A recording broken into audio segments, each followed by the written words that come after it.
गुरु प्यारी साध संगत जी, नमस्कार जी। आप सब कैसे हो? आशा करती हूँ बाबा जी के श्री चरणों में अरदास करती हूँ कि मालिक की कृपा से आप सब बहुत खुश होंगे, मौज बहार में होंगे और अवश्य भजन सिमरन में होंगे।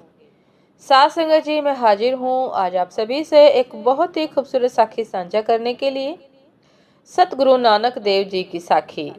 साध संगत जी, कल आपसे साझा किया कि सतगुरु नानक देव जी महाराज नानकी बेबे नानकी के घर पर उनके ससुराल में गए, क्योंकि उनका विवाह जयराम जी के साथ तय हो गया था। तो उनको लेने के लिए वो उनके घर गए थे। साध संगत जी, मुझे बहुत ही हर्ष हो रहा है कि सतगुरु नानक देव महाराज जी की अति कृपा से आप सभी से बाबा जी का जीवन वृतांत आपसे साझा करने का ये अवसर प्राप्त हुआ है। साध संगत जी, उम्मीद करती हूँ कि आपको भी बाबा जी की साखियाँ सुनकर, बाबा जी का जीवन वृतांत सुनकर आनंद की अनुभूति हो रही होगी। तो साध संगत जी, चलिए आइए समय न गवाते हुए शुरू करते हैं। साध संगत जी, अब श्री गुरु नानक देव जी महाराज की आयु 20 वर्ष की हो गई थी तथा इनका रहन सहन उसी प्रकार मस्ती में भरा हुआ था। वही चाल थी जो बचपन में चली थी, जिधर मन माना चले जाना और जहां बैठना वहीं बैठे रहना। शरीर धरती पर और मन अकाल पुरख की ओर लगाए रहना, यह आपकी दिनचर्या थी। साध संगत जी, एक दिन एक साधु वहां आया जिसने नगर के बाहर आसन लगाया। तब नानक जी उसके पास जा बैठे। उस समय श्री नानक जी के हाथ में एक स्वर्ण की मुंदरी थी तथा एक गड़वा लोटा था। उस साधु ने गुरुजी का परिचय पूछा। उत्तर में गुरुजी ने कहा कि मैं क्षत्रिय का पुत्र हूँ, लोग मुझे नानक निरंकारी के नाम से बुलाते हैं। उस साधु ने कहा कि हे नानक, आप निरंकारी हो और हम निरंकार के हैं, इसलिए हमें कुछ खाना दीजिए। इसलिए गुरुजी ने अंगूठी और गड़वा यानी कि लोटा साधु के आगे रख दिया। उसने कहा, यह अंगूठी और गड़वा आप अपने पास ही रखो। गुरुजी ने उत्तर दिया, पुरुष को चाहिए जो कुछ कहे उसी पर अमल करे। तब साधु ने कहा कि हे नानक, तुम सत्य रूप में निरंकार हो तथा हम मिथ्या ही निरंकार के बनते हैं। तब श्री गुरुजी अपने घर को आ गए। गड़वा और अंगूठी लेकर साधु 9-2-11 हो गया। साध संगत जी, कालू जी ने पूछा कि नानक, लोटा और अंगूठी कहाँ है? गुरुजी खामोश ही रहे। अति कुपित होकर कालू ने कहा कि नानक, तेरा मेरे घर में ठहरना कठिन है, अभी निकल जाओ। मैं तुमको अपने घर में नहीं रख सकता। मैं तुम्हें समझा समझा कर थक गया हूँ, परंतु तुम्हें ज्ञान नहीं होता, इसलिए जिधर मन माने चले जाओ। साध संगत जी, इस बात की सूचना राय बुलार को मिली। तब राय बुलार ने कालू को बुलाकर कहा कि हे कालू, आज फिर क्या हो गया है? कालू ने रोष में कहा कि हुजूर, आज मेरा अनोखा लाल लोटा और अंगूठी कहीं छोड़ आया है तथा बताता तक नहीं। तब राय बुलार ने धैर्य देते हुए कहा कि नानक को श्री जयराम जी के पास सुल्तानपुर भेज दे तो ठीक है। यहाँ तुम भी प्रतिदिन क्रोध करते हो और नानक भी दुखी होता है। जयराम जी के निकट निवास करके किसी काम में लग जाएगा और ठीक हो जाएगा। साध संगत जी, कालू जी ने बुलार का कथन मान लिया। बुलार ने एक पत्र अपनी ओर से जयराम जी को लिखकर अपने पुरुष के साथ ही नानक देव को सुल्तानपुर भेज दिया। उस पत्र में लिखा है कि आप इसे भली प्रकार रखें तथा किसी काम पर लगाएं। केवल रिश्तेदारी ही न जानना, अपितु इसे अपना समझकर प्रसन्न रखना।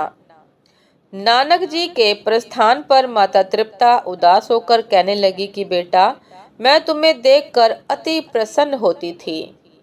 अच्छा, ईश्वर तुम्हें आयु प्रदान करे।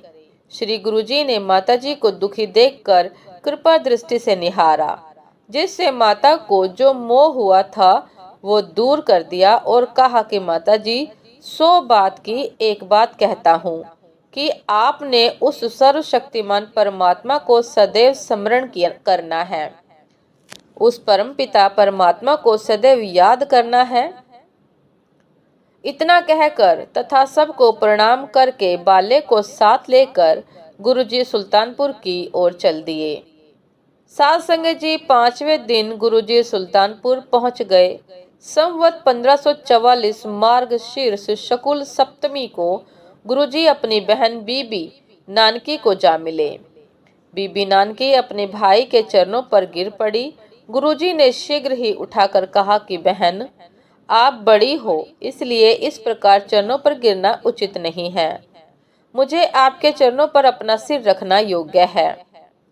बीबी जी ने कहा कि नानक, यदि तुम साधारण मनुष्य होते तो मेरे ही पांव छूते उचित लगता, परंतु आप तो साक्षात ईश्वर हो और संसार के उद्धार करने के लिए ही प्रकट हुए हो।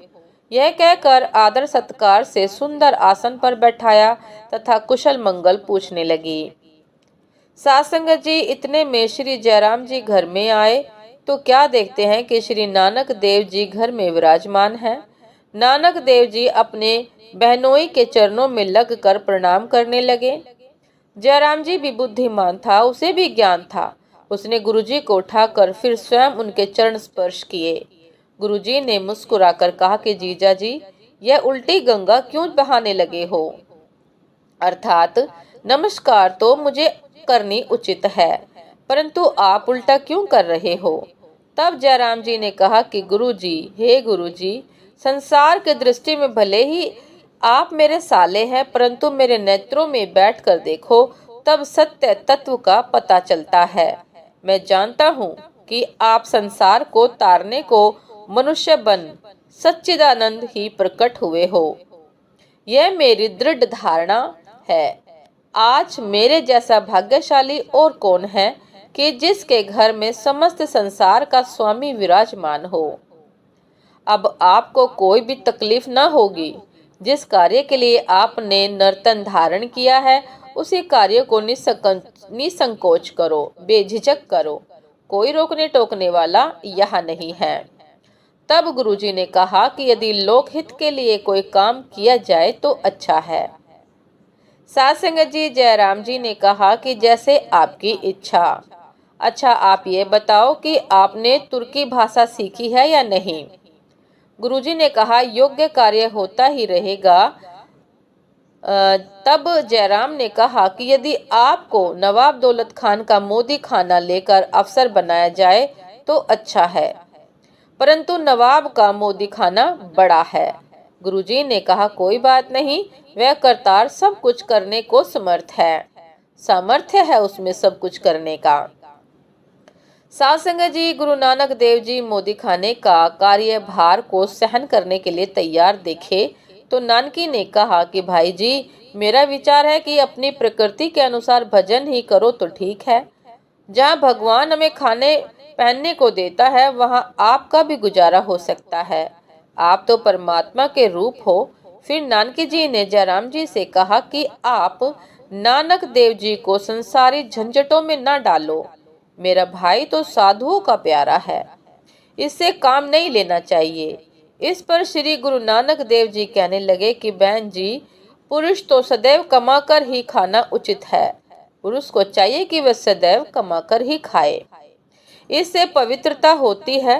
तब नानकी जी ने कहा कि जैसे आपकी इच्छा। साध संगत जी, फिर नानकी बेबे जयराम जी से कहने लगे कि आप मेरे भाई की सगाई का भी ध्यान रखना। जब भाई गृहस्थी हो जाएगा तब कमाई की ओर भी स्वयं अग्रसर हो जाएगा। जयराम जी ने कहा, सुनो जी, जब काम पर लग जाएगा तब स्वयं सगाइयाँ चली आएंगी, इसकी चिंता व्यर्थ है, उतावली होना ठीक नहीं। तब नानकी जी ने कहा, मैं तो नादान हूँ और आप बुद्धिमान हैं, जो कुछ भी उचित होगा वही करेंगे। तब जयराम जी ने मार्गशीर्ष शुक्ल चतुर्थी के दिन नवाब दौलत खान से गुरुजी का मेल करवाया और जयराम जी ने नवाब को कहा कि आपने एक बार मोदी खाने के लिए कहा था, सो आपके हुक्म अनुसार यह जवान जिसका नाम नानक देव है लाया हूँ। आप मेरे मोदी खाने का काम दो, आप इसको मोदी खाने का कार्य दो। नवाब ने श्री गुरु नानक जी की मन मोहिनी ईश्वरीय सूरत देखकर प्रसन्न होकर कहा कि नानक देव बुद्धिमान दृष्टिगोचर होता है। आशा है कि मोदीखाने को भली प्रकार संभाल लेगा। यह कहकर मोदीखाने पर श्री नानक देव जी को लगा दिया गया। बीबी नानकी को भी अति प्रसन्नता हुई। साथ संगत जी, ये थी आज की एक बहुत ही खूबसूरत साखी। उम्मीद करती हूँ साखी आप सभी को बहुत बहुत पसंद आई होगी, और यदि पसंद आई हो साथ संगत जी तो लाइक कमेंट शेयर करना ना भूलिएगा। चैनल पर जो भी नए हैं कृपा करके सब्सक्राइब कर लीजिएगा, ताकि चैनल पर मिलने वाली सभी शब्द साखियों की नोटिफिकेशन आप सभी को समय पर मिलती रहे। साथ संगत जी, आप हमें इंस्टाग्राम पर भी फॉलो कर सकते हैं। इंस्टाग्राम का लिंक डिस्क्रिप्शन बॉक्स में दिया गया है। साथ संगत जी, आगे की घटना आपसे फिर साझा अगले दिन कल साझा करते हैं। तब तक के लिए दासी को आज्ञा दीजिए।